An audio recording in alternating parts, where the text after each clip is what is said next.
The Bank of England has announced long-awaited details of one of its key calculations designed to bolster the banking system and prevent future crises. With me to explain more is Sam Fleming, the FT's financial policy correspondent.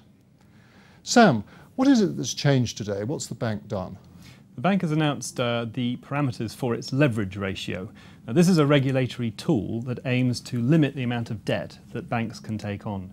The traditional bank capital regime allowed banks to measure their indebtedness against assets which are weighted for risk.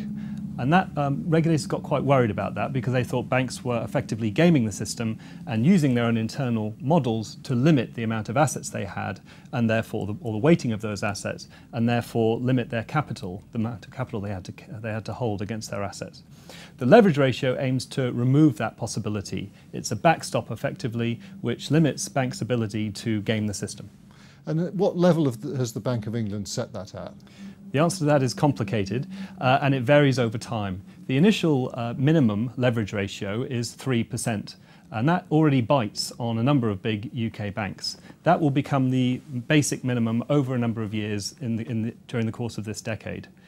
The final destination effectively for the biggest UK banks will be 4.95%, which comes in force in 2019. However, now that 4.5, Sam, let me just stop you there.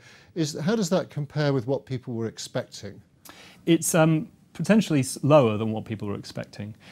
You have to slightly disaggregate the 4.95 figure. That is, in a sense, the headline that people will be talking about today. However, about a large component of that 4.95% is actually doesn't actually count for all banks in all circumstances. Effectively, some of that 4.95% is a so-called counter-cyclical buffer. It aims to rein in booms, and so the bank won't always be applying it on banks.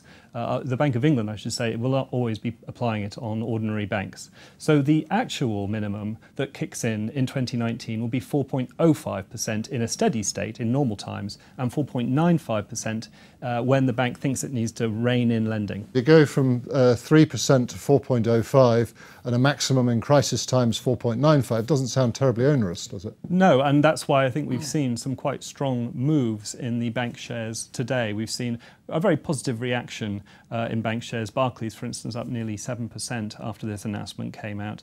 Barclays has put a statement out this afternoon saying it could meet this leverage requirement under its existing plan. So it doesn't have to announce new plans, new capital raising measures in order to meet this leverage requirement. A very, very confident statement, I think you could say, from Barclays, which speaks volumes about the reaction to this leverage ratio. It's not as tough as some people feared. Well, of course, one has to ask the question, Sam, if the banks are so happy about it, has the regulator done its job?